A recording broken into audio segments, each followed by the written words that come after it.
Hey, welcome back to another episode of Coaching Conversations with Nick and Chris. Today, we're going to be speaking about how you can combat the minimum wage increase effective from the 1st of July, 2022.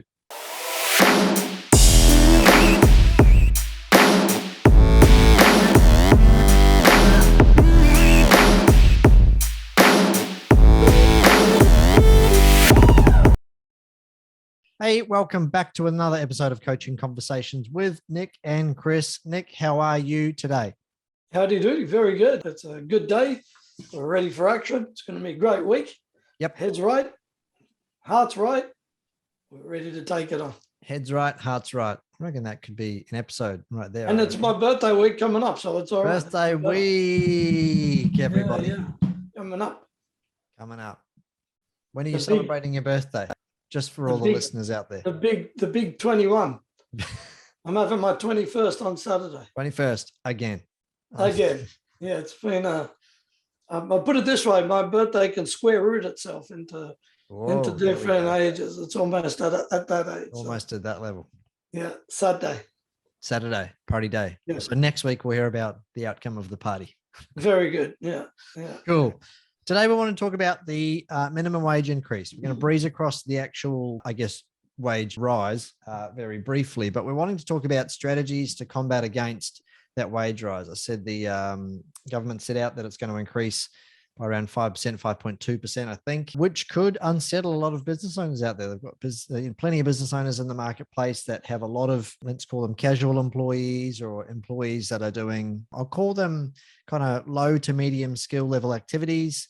They might be on a minimum wage or just above based on their award, but this really could rock the boat for a lot of businesses, small businesses in Australia. We've traveled through COVID. We've seen the ups and downs of that. We've seen a lot of businesses, go backwards or fall over, in fact. But for those that have navigated through and done really well, now they're coming up against this increase, which is, I guess, another obstacle for many business owners to face. So, Nick, I guess shine some light on this, maybe build some context first, and then maybe share your strategies in relation to what business owners could be doing to combat these increases. First of all, people just got to realize, for business owners, unfortunately, with politicians, they very rarely look at, what's going on for the business owner, and they actually look what's going on for the employee. Yeah. It's interesting, we've been in 2 years of COVID, and which has devastated small business. We all know this across the world, not just here in Australia. And then, we change the government, and the first thing they do, let's put up the minimum wage to increase for inflation that, by the way, government's already created, right? Now, is this something new? And the answer is no. Has it been happening since there's been businesses around? Yes. Has taxes always been there? Has, GST come in? Yes. Did we have GST 15 years ago? No. Did we all live past it? Yes. Now it just feels funny. You collect GST, right? That's how it is. But before that, I remember when GST came in, I had to adjust my business. Geez, we've got to collect 15% now. We've got to, how is it? It's confusing. There was all these things. Now, a lot of people that panicked, I'm just shutting the business. Well, there could have been golden years, right? So from a mindset perspective, you've just got to be okay with it. Because if not, and you fight it, all you're going to do is kind of, just think the wrong way around this. Yeah? Right. Now, I think about it like this. I've got a policy that I go, well, how do I see if I can really help my employees so they don't, and pay them really well? And, this, Chris, pay them really well. So then they don't have to worry about money too much. And paying really well isn't just money. Paying really well is payment and freedom in being able to do what they want to do and being able to have work-life integration and all of that stuff. So you've got to think about it to go, well, if money wasn't the issue because they were getting paid really well, how do they get to work? And I've been listening to an interesting book called Scrum, talking about that trying to multitask is absolutely more devastating than it is to focus on one thing and get it done. And just to set up this background, it's interesting because, if an employee needs to always think about where do they get their next money, they've got a part-time job, they're doing all of this other stuff to try to make money, they're always thinking about, can I go and work for somebody else? All that stuff takes energy away from your job, right? And they interviewed Toyota, right? Because Scrum's kind of built around one of the Toyota, engineers. And basically it spoke about that out of 1,000 Toyotas, only 73 mistakes in 1,000, which is like nothing in car production, right? Right. Now, what they did is that 73 mistakes, they still stopped the production line. Everyone on the production line came and focused on those mistakes. So then the next production cycle, it was almost zero, right? They keep on working like this. Chevrolet did exactly the same, but instead of doing it, they let these cars come through. It was about the same, but it took them about 7 or 8 times the amount, because instead of fixing it all in one hit, stopping everything, let's do it as we go. They said, oh, we'll come back, bring a task force around it. So the next 1,000 had like 73 plus another 73 on top of that, because they didn't fix it.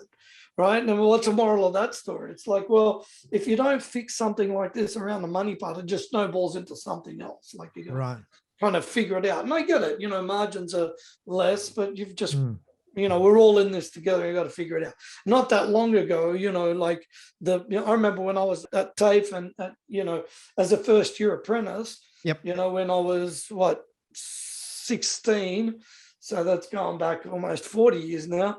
Yep. Right, a little under 40 years, I made $89. But guess what? We still lived, and I still figured out how to put money in my V8 car at the time, and went out with my mates and partied. And so it's relevant. I think people today, especially employees, there's a lot of handouts from the perspective of they want high lifestyles, fancy mobile phones, big plasma TV screens, eat out at restaurants, do all of that stuff, where the truth of the matter, if you looked at our lifestyle prior to the last 20 years, it was much more conservative than where we are today. And guess what? They still saved and they bought property and they still did all of that stuff. Right. So just be okay with it and be relevant with it. That's to start with. Okay, good. Very good. So what have you got lined up in regards to, I guess, if you've accepted it, or you're looking at it from a broader context perspective and going, okay, it is what it is. Now I need to tackle how I'm going to overcome. Yeah, let's look at it like this. First of all, let's get some context around it. And what I mean by this is, let's call it's 2,000 a week, right? It's 100 grand wage. Typically anybody that's half there, 60 to 80 grand, I'm not talking minimum wage. I'm working at Coles. I'm talking in our industry, like construction. All of that stuff. So if you look at it, if it's 100 grand, right, that works out to be, let's say 2 grand a week. 5% is an extra $100. Yep. Cool, roughly. So just, look at it plus super, right? So $110.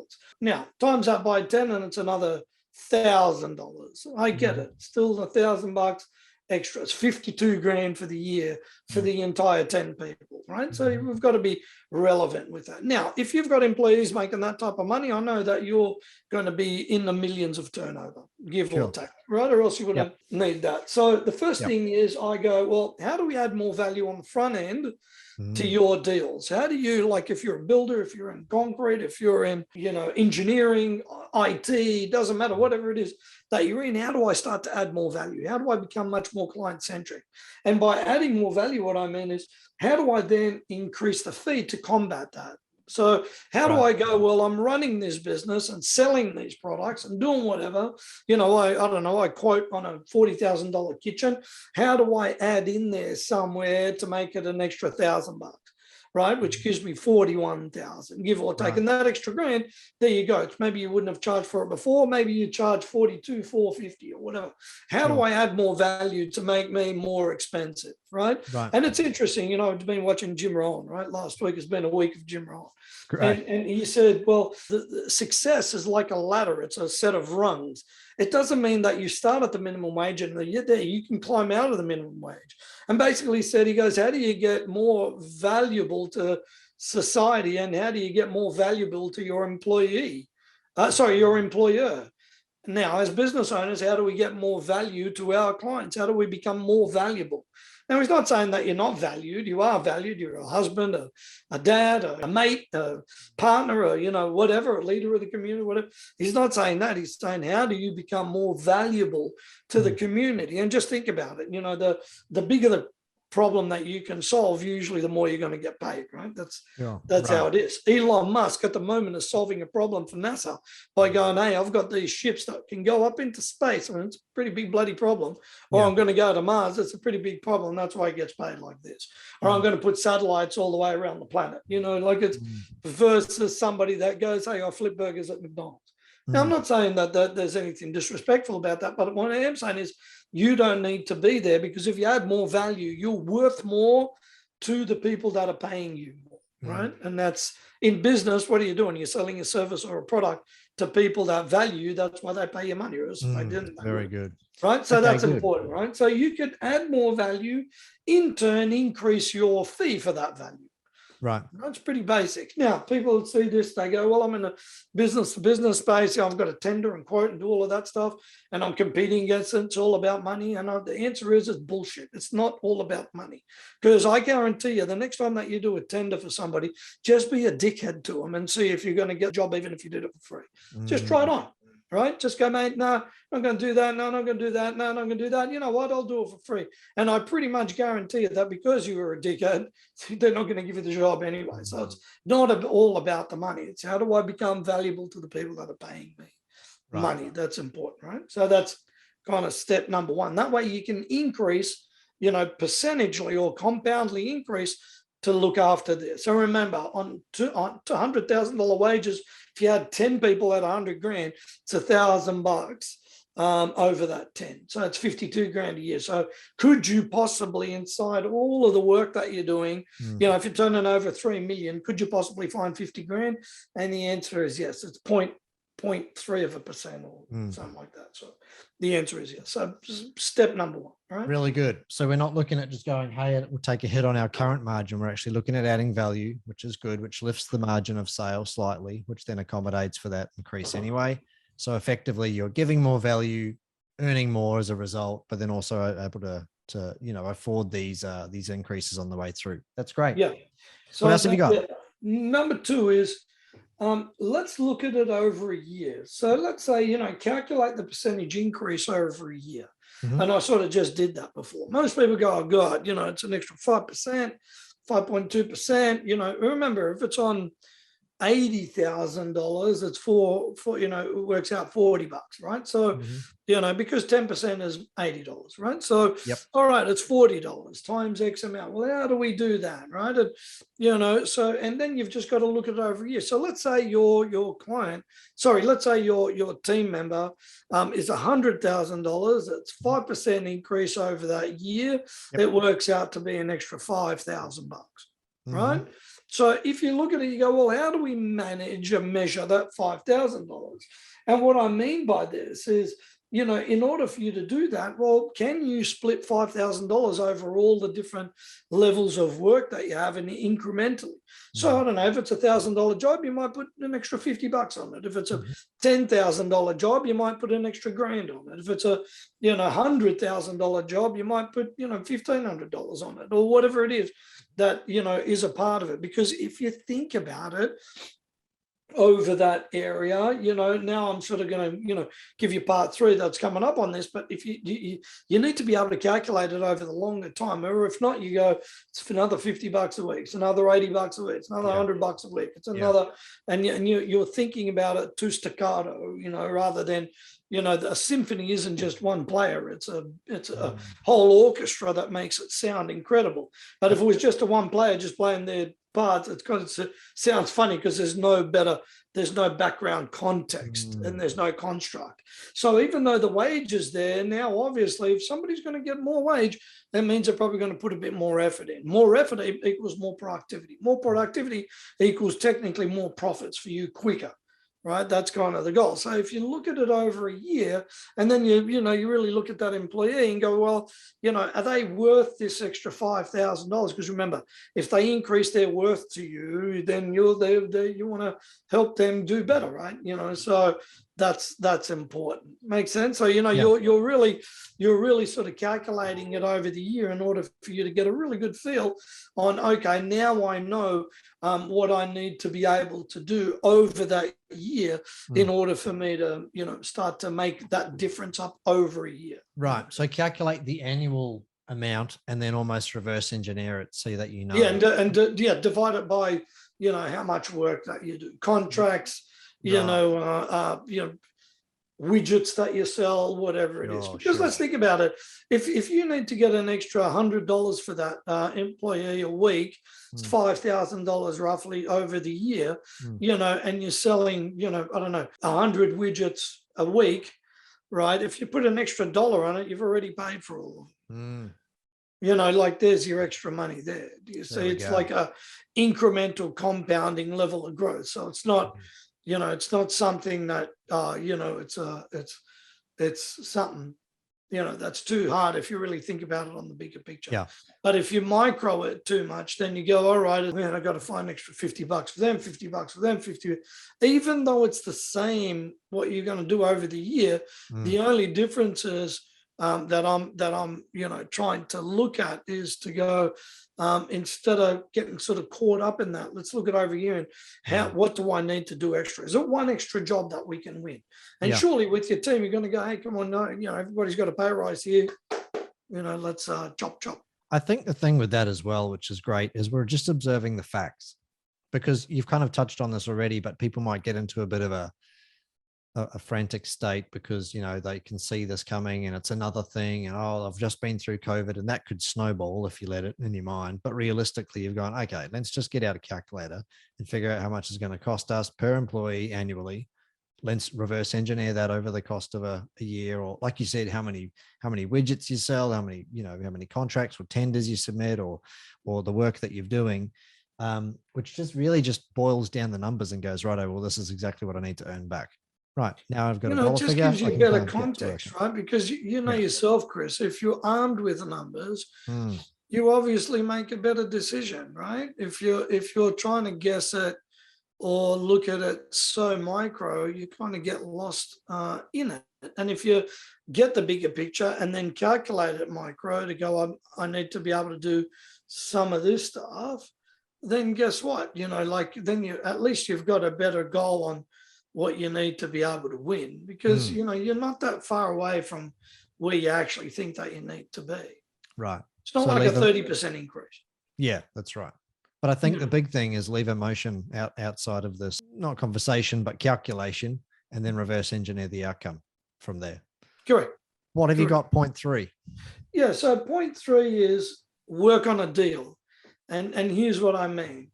So how about if you said to your employee, I get it, legally, I need to give you 5.2% or whatever it is. How about if you said to them and said, how about we work on performance here?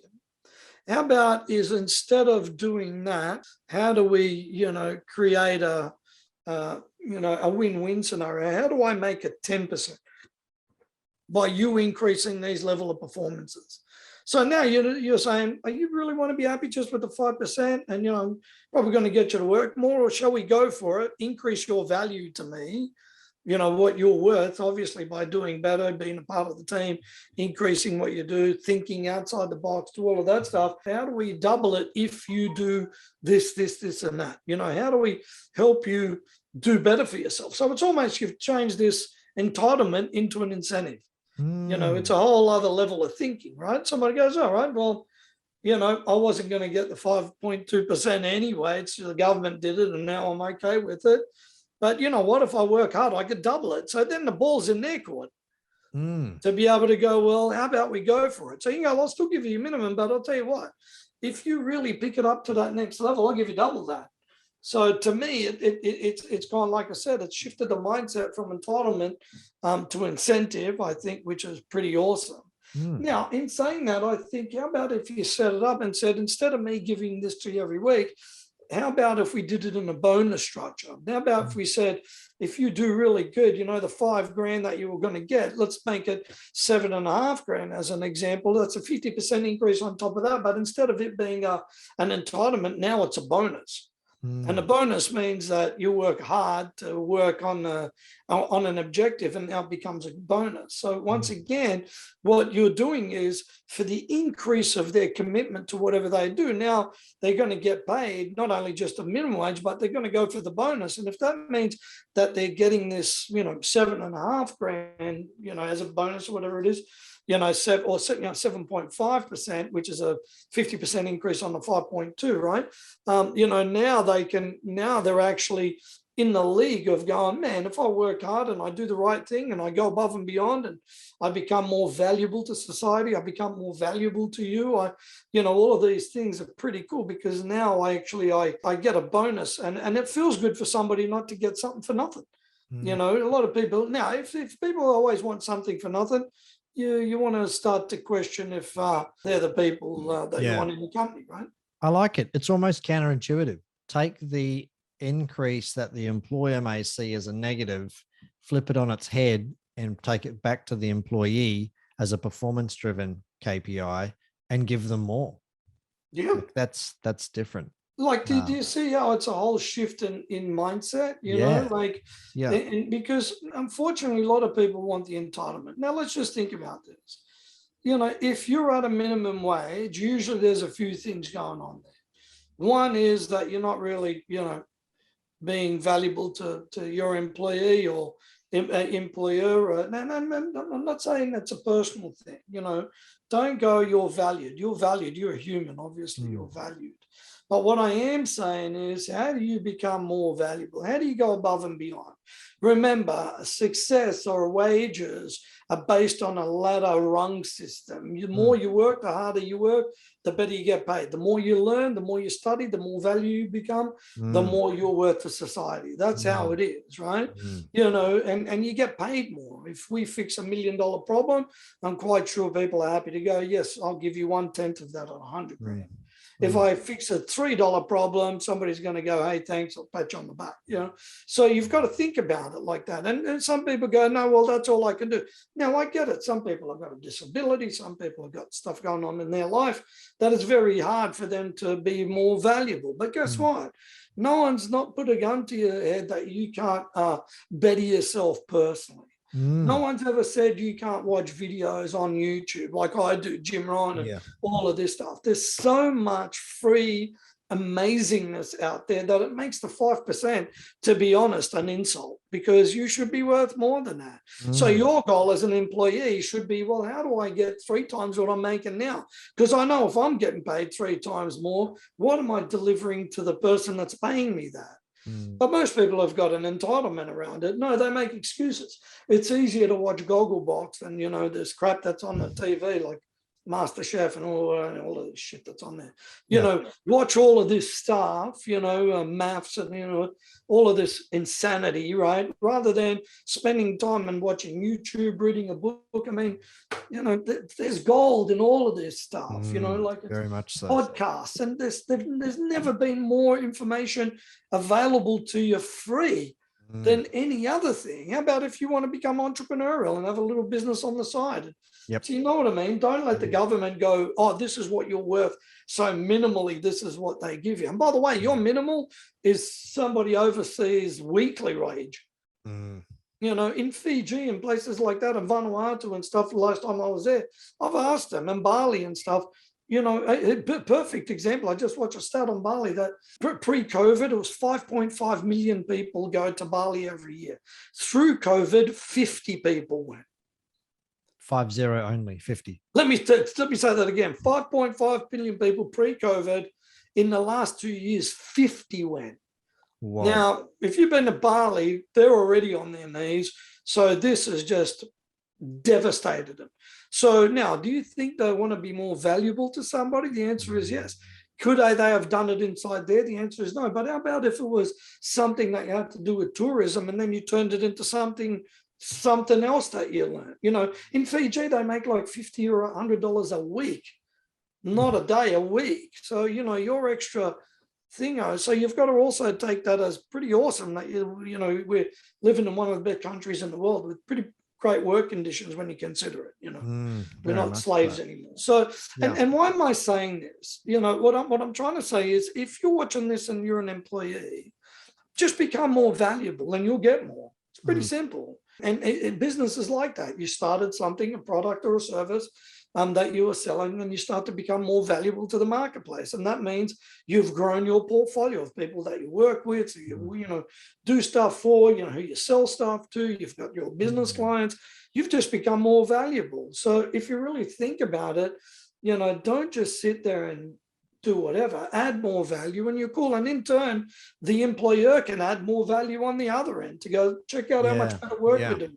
Check out what we do. We're much better at doing what we do. You can charge more, right? Yeah. That helps win-win all the way around.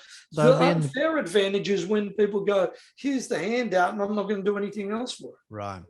So from an employer's perspective, it would make more sense to help the employee become more valuable.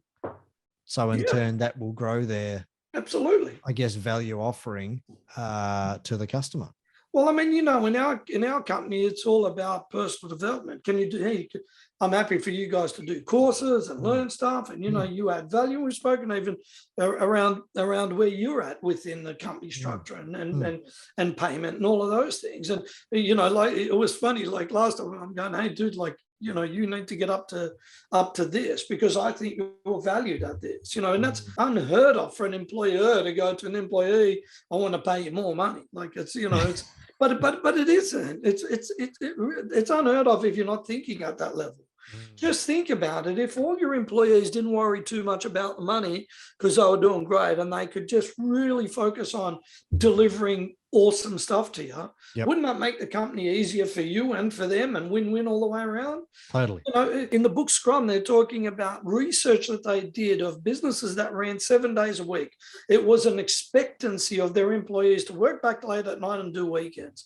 And then they did some research where they started to work 6 days, 5 days. And to be honest, they got it almost down to 4 days were just as much, if not more productive than the 7 days. Because at the 7, people were burnt out quicker, turned over employees quicker, and just wasn't as productive because people were just tired.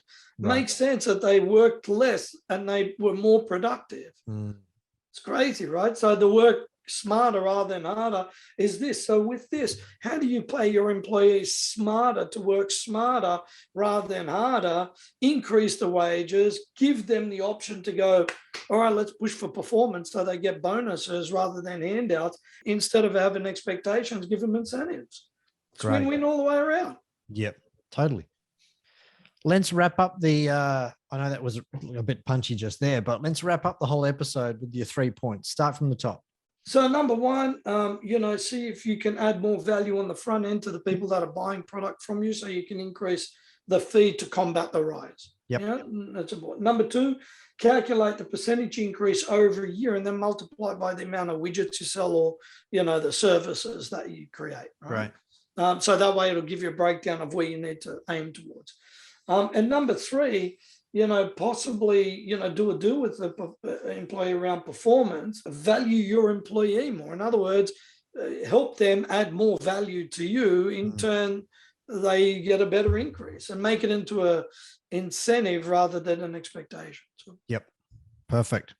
I hope you've taken away some value from this podcast episode today, guys. You need to think strategically and then take action on some of this stuff. It's pointless. I see you've got 2 options as a business owner. 1, do nothing and sit where you are, or maybe go backwards. Or option 2 is do something. And the 3 strategies that Nick shared with us today is all about doing something. You got to have some awareness. You got to have some acceptance and go, it is what it is. But then it's what you do with that information moving forward that's going to make the difference. If you have any questions and you want some help around this, reach out to us at ask@upcoach.com.au. Any parting words, Nick? Yeah, just, like from what I said in the beginning, just be okay with it. Because if not, cost of living's going up. There's that snowball effects and all of that stuff. But I can guarantee you don't have to look too far over the pond to go, Australia's a good place to live in. Yeah, we're doing pretty well. That's right. We're doing pretty well. Gratitude is huge. Absolutely. That's true. Thank you so much, guys. We'll see you all again next week. Next episode of Coaching Conversation. Bye now. Bye for now.